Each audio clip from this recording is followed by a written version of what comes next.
Hello, and welcome to part 2 of a series of videos about the first certificate speaking exam.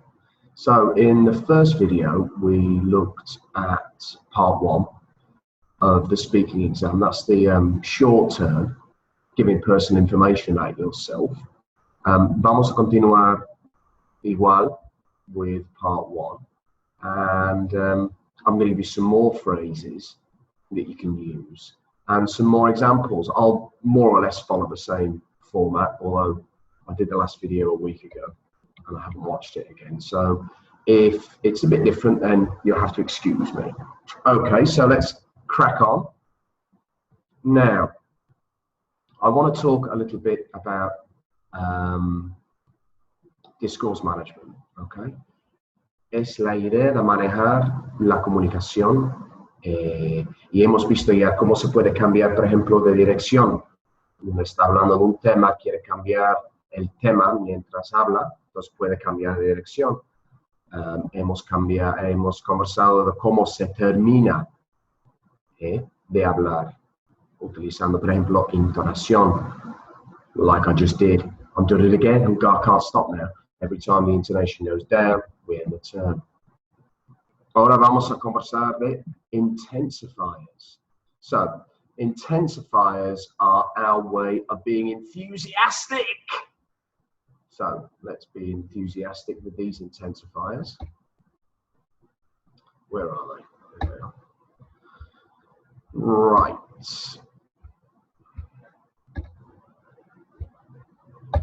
So, acá tenemos unos intensifiers.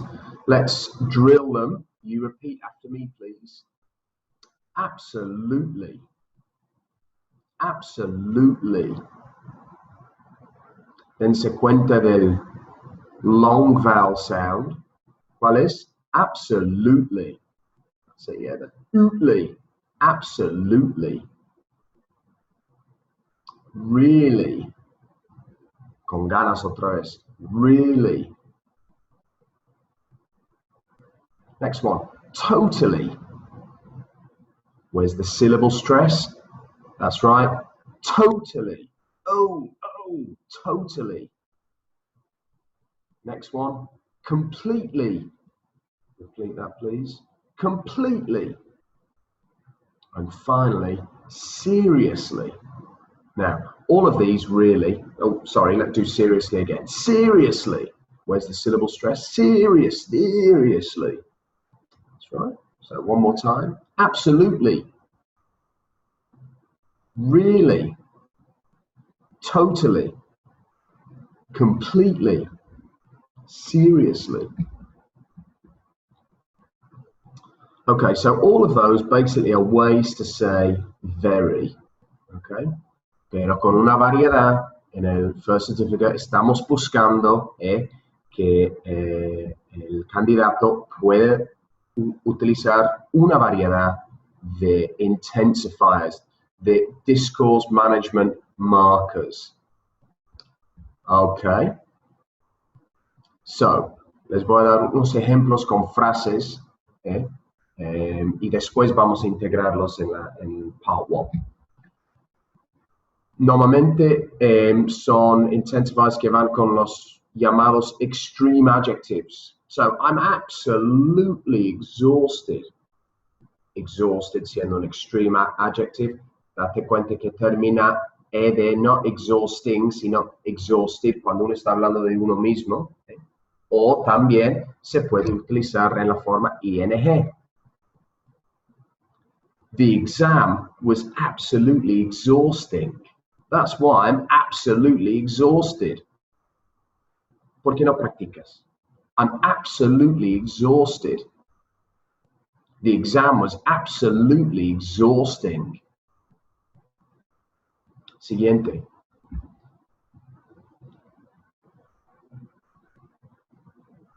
It was really brilliant. It was really brilliant. Or the homophone, the opposite, it was really awful. Why don't you repeat? It was really brilliant. It was really awful. Now, totally. Oof, I'm totally confused. No sería por primera vez. Or, the exam was totally confusing. No se olvidan del syllable stress. Totally confusing. I'm totally confused. The exam was totally confusing. Well, I have to say, I was completely bored. I was completely bored. Oh, the party was completely boring. The party was completely boring. Te toca a ti. Okay. And the last one.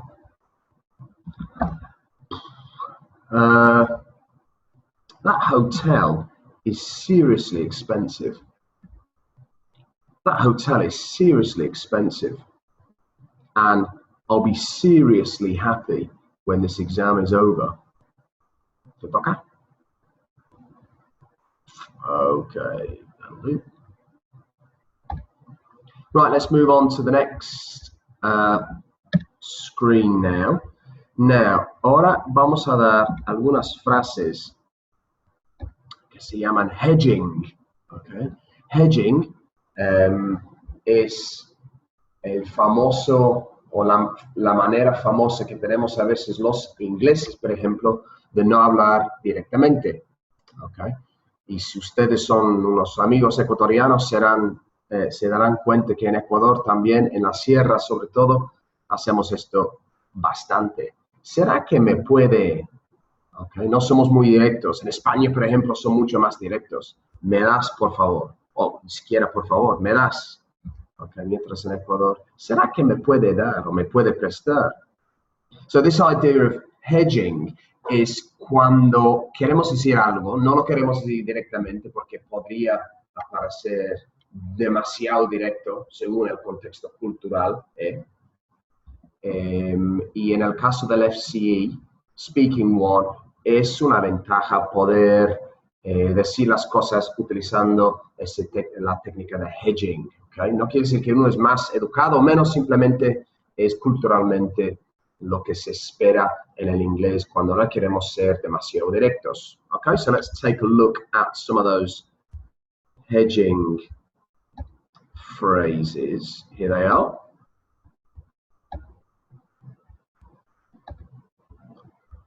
Okay. Kind of, sort of. Repeat that, please. Kind of or sort of.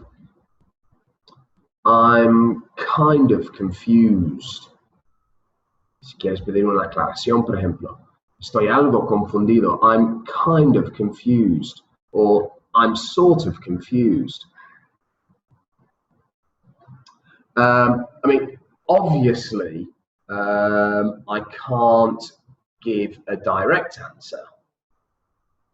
I mean, obviously, I can't give a direct answer. Y a veces no es nada obvio, pero decimos obviously, como para buscar un acuerdo con el interlocutor, porque si es tan obvio, el interlocutor no puede estar en desacuerdo, tiene que estar de acuerdo, ¿cierto? Okay? Obviously, that's a difficult question. Bueno, tal vez no lo sea, but we want the listener to agree. Presumably, I could answer that in different ways. Okay, no es presumido, es presumably, supongo que. Presumably, I could answer that in different ways. En este caso le puse al inicio de la frase. Presumably, comma, I could answer that in different ways. As far as I can say,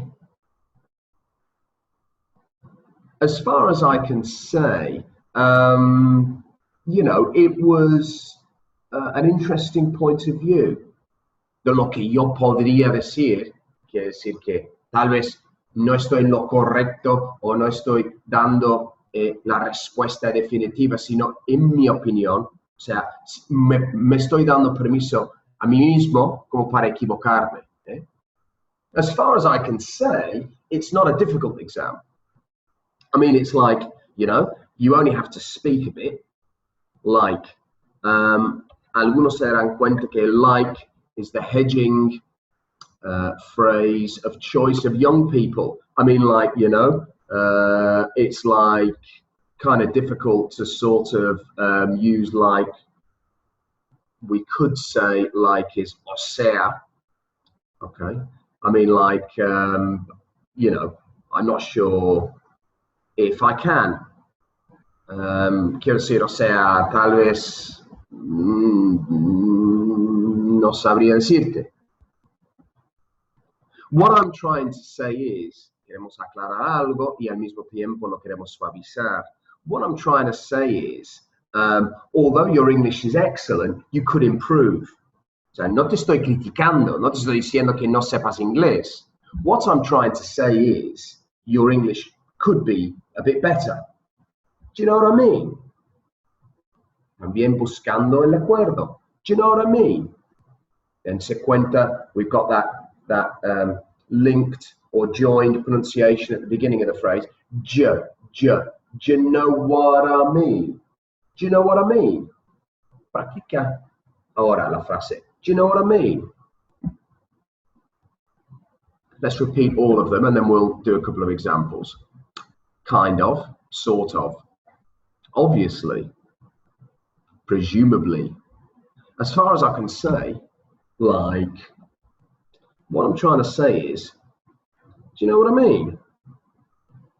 Okay, let's have a look at some examples.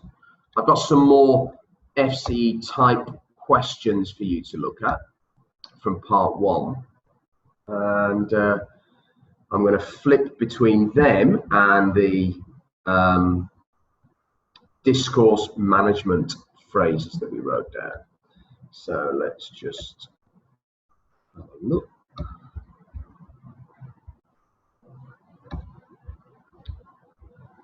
Give me a second just to, oops. Okay, here we go. So, question. Tell me about a popular sport in your country. Okay, I'm going to try and use really, and I'm going to use what I'm trying to say. So that's really and what I'm trying to say. Okay, well, in my country, football's really popular. Everybody loves it. I mean, what I'm trying to say is it's the national sport. So yeah, I'd say football is the one. Okay, let's try another one. Do you enjoy reading?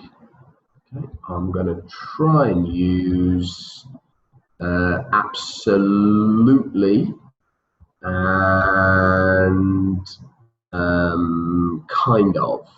I'm going to forget which ones I'm using, but if I repeat them, that's not a bad thing either.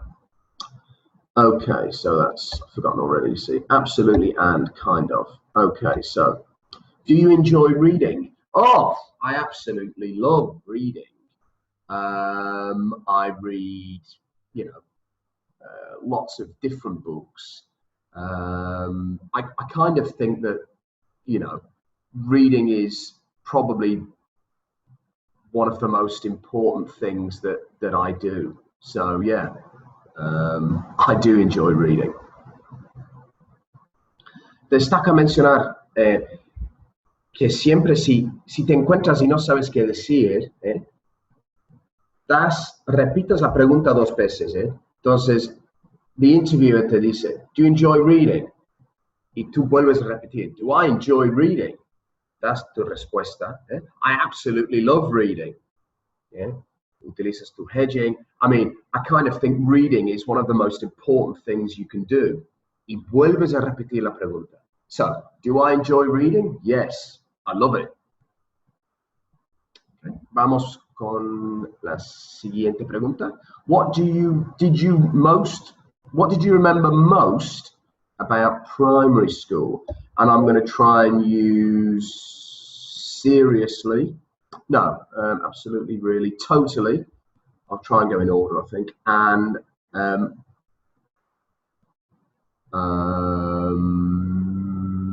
kind of I've used, obviously, presumably.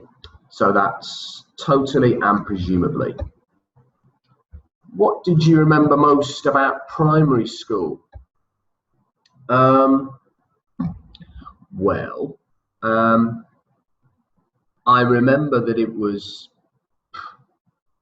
totally confusing because of, you know, the age that you are at primary school. There's a lot I can't remember, but presumably I can remember, you know, the really most important stuff. Like I can remember changing schools. So that's probably the thing that I can most remember. Yeah, that I'm changing schools. That's probably about it. Okay.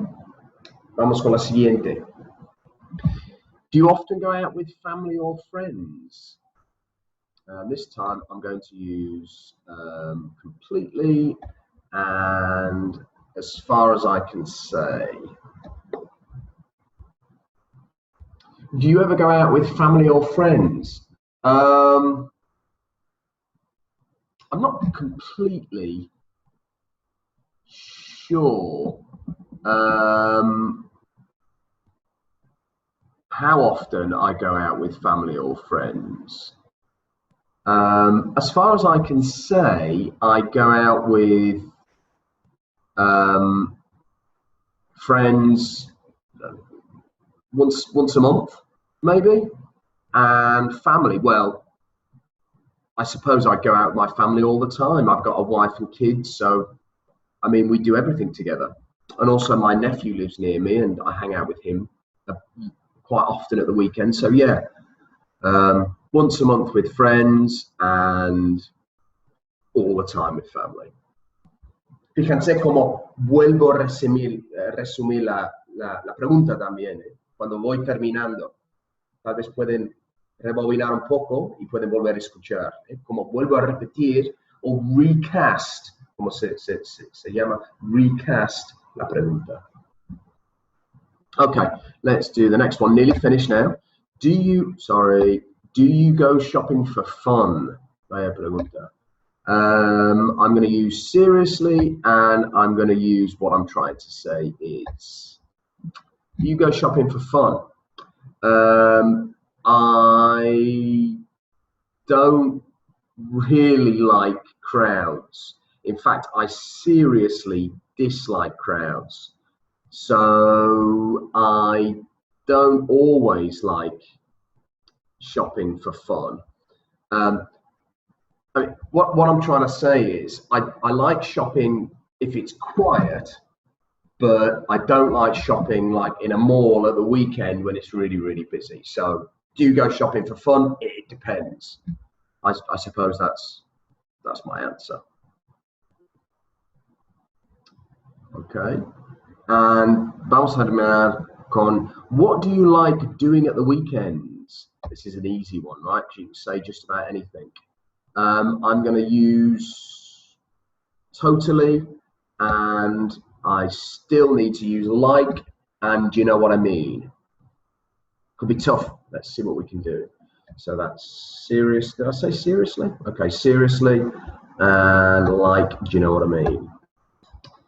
What do you like doing at the weekends? I like doing, you know, lots of different stuff, like hanging out with my family, you know, having fun. Do you know what I mean? I also like resting. I mean, you know, like watching TV or cooking. I find relaxing, but sometimes you don't always feel like cooking. Do you know what I mean?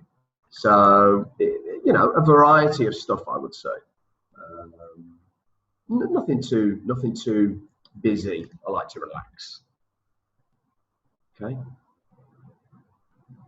Okay, ya terminamos. I'm going to stop that share. And I'm going to ask you the questions. Take a minute to answer them. Recomiendo que vuelvas a escuchar las respuestas mías. También recomiendo que anotan las respuestas o las frases, por lo menos, que tengan ahí a la mano. Entonces, acá tienes un papelito, haces tus apuntes, me contestas a mí y si lo puedes grabar, mejor. Y no se olvidan, si alguien quiere hacer una práctica conmigo, les mando una invitación y hagamos, o sea, lo estoy haciendo porque estoy entre clase y clase y tengo chance. A propósito, solo me quedan 5 minutos, así que debo apurarme. Ok, pero si alguien quiere hacer una pequeña práctica, solamente el único requisito es que no les importe que lo grabemos y lo ponemos en mi canal de YouTube.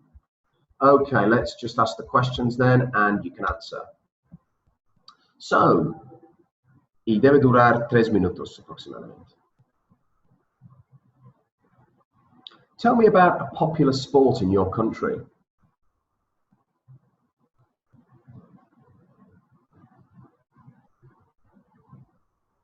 Okay, thanks. Do you enjoy reading?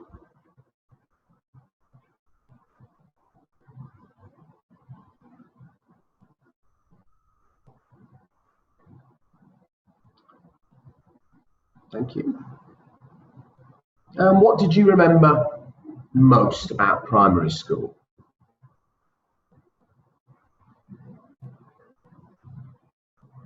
Okay, that's fine, thank you. Do you often go out with family or friends?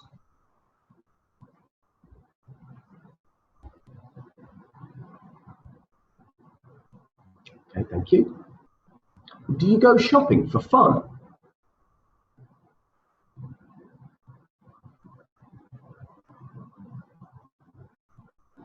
That's fine, thanks. And what do you like doing at the weekends?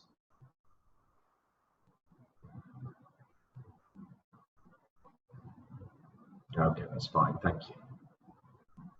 Okay, so we finished the second video on part 1 of the speaking.